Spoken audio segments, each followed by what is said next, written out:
we're in the throes of a pandemic.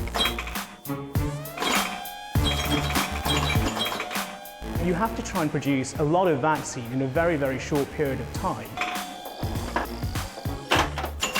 We were well aware that this is a public health emergency of international concern. And in the worst week of the epidemic, we might be expecting in the UK maybe 1 million people per day to become sick.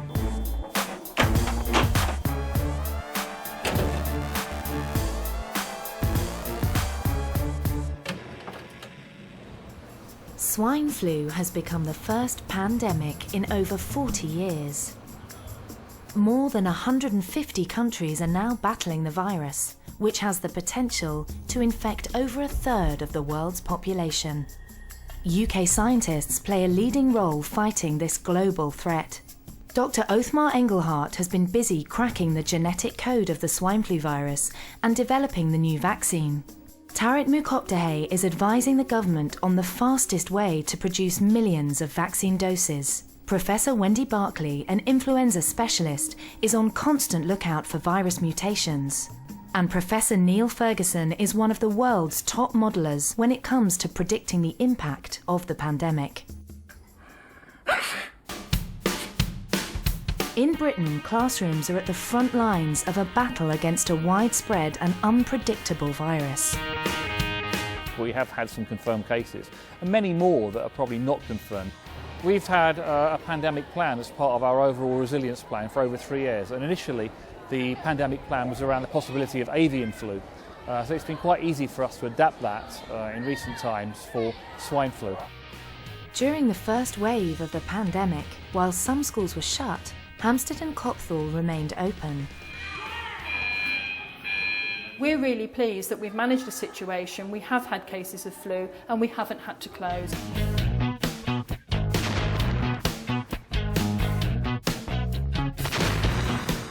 We get the pupils coming to us thinking that we're the experts in the field. They see us as science teachers, we must have all the answers. But science teachers and their colleagues have as many questions about swine flu as the students. The initial questions coming from the students were really about the spread of the disease. When it was in Mexico, where will it go next? How long will it take to get here? Are people going to be dying? Dramatic reports of swine flu deaths in Mexico nearly caused worldwide panic. What appeared to be happening early on in the Mexican epidemic is the surveillance systems for cases were attuned to picking up severe cases. So they were picking up severe cases who were hospitalised and picking up deaths. And of course, if you only pick up severe cases, you conclude that this virus is a severe virus. They were not picking up the mild community cases, which far outnumbered the severe cases. As a result of the number crunching done by Professor Ferguson and his colleagues, world leaders breathed a sigh of relief. The virus in Mexico was much less lethal than first feared. But there is no escaping the fact that people are dying and young people are at greater risk. I'm scared of catching it. I don't want to die young at the moment.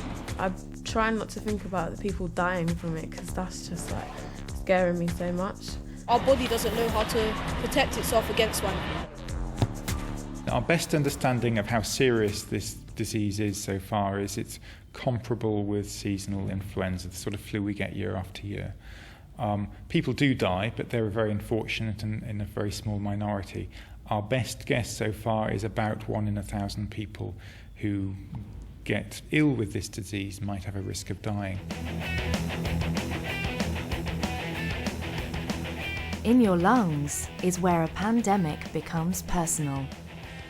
Inhaled virus particles infiltrate lung cells, where they multiply and spread to neighbouring cells.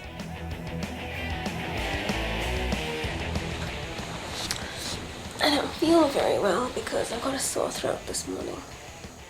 More than 1/3 of the world's population can wind up sick in bed with swine flu. I've got a thumping headache. I'm achy.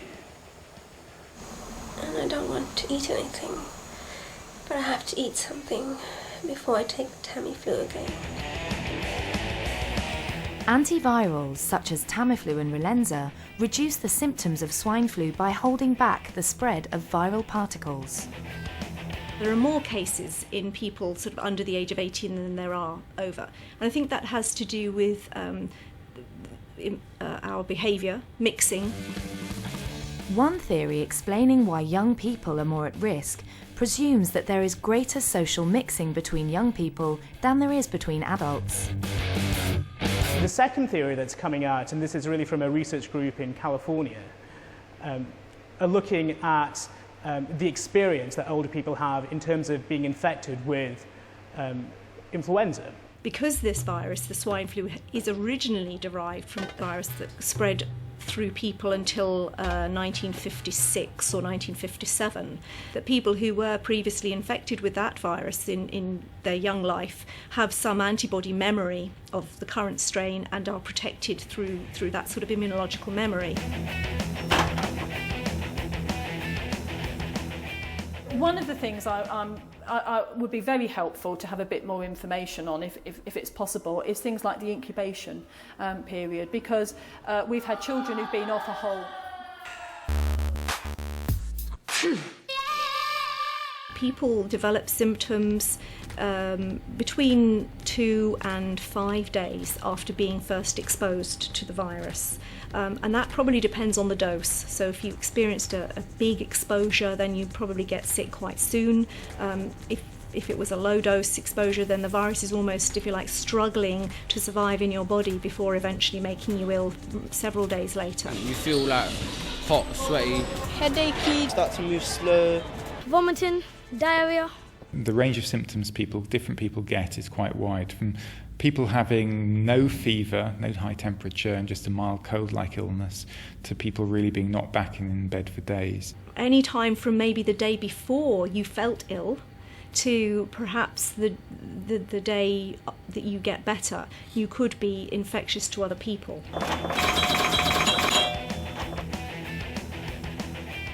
The concerns raised with me in my class were when it was being discussed in the newspapers about the development of the vaccine and the use of the chicken eggs. They're very interested in the process. Most of the world's vaccine production still depends on the use of chicken eggs.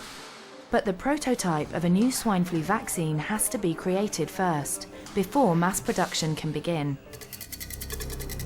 It was at this government-affiliated lab in the UK where a prototype vaccine was first developed. We had the challenge of making a candidate vaccine virus very quickly on very short notice. So we received a wild-type virus, a pandemic isolate, from the CDC in the United States, and then within 3 weeks we developed a candidate vaccine virus. This lab worked round the clock to crack the genetic code of the swine flu virus. On the one hand, we grow up the virus to produce more, to produce a seed for ourselves, and on the other hand, we extract the nucleic acid from the virus. Using a technique called reverse genetics, scientists can turn a dangerous virus against itself. Extracted genes are reinserted into a new host virus and are grown in chicken egg embryos and become the building blocks of a new vaccine. The embryo becomes a virus production factory. The eggs used for vaccines are special pathogen-free eggs. The virus will multiply inside these chicken eggs, and so you try and pull out the virus from this almost scrambled egg mix, and then you have to purify it and isolate the little components that you want to form your vaccine. If we imagine that one egg is one dose, to create 120 million doses, you need 120 million eggs. And so that's not really feasible if you're trying to expand rapidly. At Imperial College London, an alternative to chicken eggs is being developed using what's called mammalian cell suspension. Stainless steel bioreactors replace chicken embryos. In terms of capacity, you're not limited to the number of eggs that you can produce. The amount you can produce is limited to the size of your bioreactor. Some vaccine is produced using this method, but the process is not yet widely licensed. How safe will that vaccine be? We don't want to be rushing into something and find that the vaccine itself might have side effects which we haven't been aware of or didn't predict. Using vaccines in these instances are difficult because you have to think about the risks versus the benefits. We perform all our regular quality control checks on these viruses as we do under non-emergency conditions. What's happened over recent years is that we've gone through a whole procedure known as a mock-up procedure. So although we didn't know exactly which strain was going to cause the next pandemic, vaccines actually against the H5 bird flu type of virus have been generated and tested in the usual clinical trials procedures and have passed all of those sort of criteria that we would normally expect for a new medicine to pass. Yes, there is always a risk to giving any new medicine, but at least this one has been tested in people and is safe as far as anybody can tell.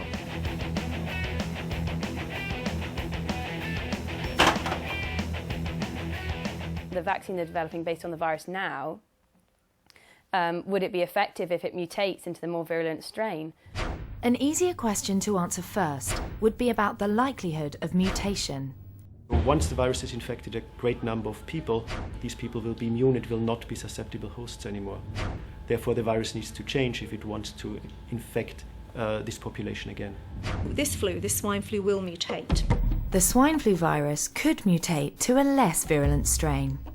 But should it become more virulent, there is no guarantee the vaccine for the current strain will work. This virus will select a new version of itself, which looks just slightly different shape than the current one, and we will need to update our vaccine in order to keep pace as we do with seasonal flu every year. Initially, kids look at it from the optimistic point of, oh, school's going to be closed, and they think, yes, great, if someone has it, we're all off for weeks, and that's a positive thing. But the reality is, when you start talking about this exponential growth of the number of pupils and teachers and people in the wider community affected, then they start beginning to think, oh, what would happen in the worst case scenario? The next wave of the pandemic is the most immediate cause of concern.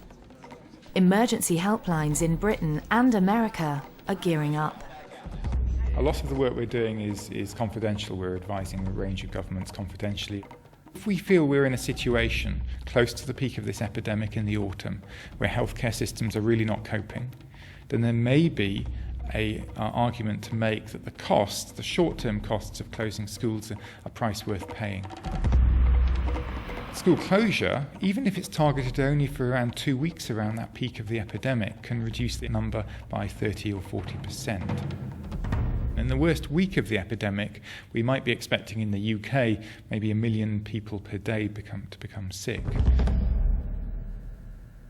I think once students get to the age where they realise that perhaps the mutation of the virus into a more virulent strain is what people are concerned about, that's harder to kind of alleviate that anxiety, because that's just the unknown still. 1918 marks the end. In 1918 is the notorious influenza pandemic where tens of millions of people died. I think the good news about all of these worst case scenarios are that even when you work with 1918 virus, as the people in the United States have done so, that virus is still susceptible to the antiviral drugs that we have today that we're using against swine flu. So despite the virus's incredible power, if you like, to replicate, if you use the right therapy at the right time, then you can still control it. Any new virus, no matter how pathogenic, we are absolutely confident that we can develop a candidate vaccine virus against any virus that emerges.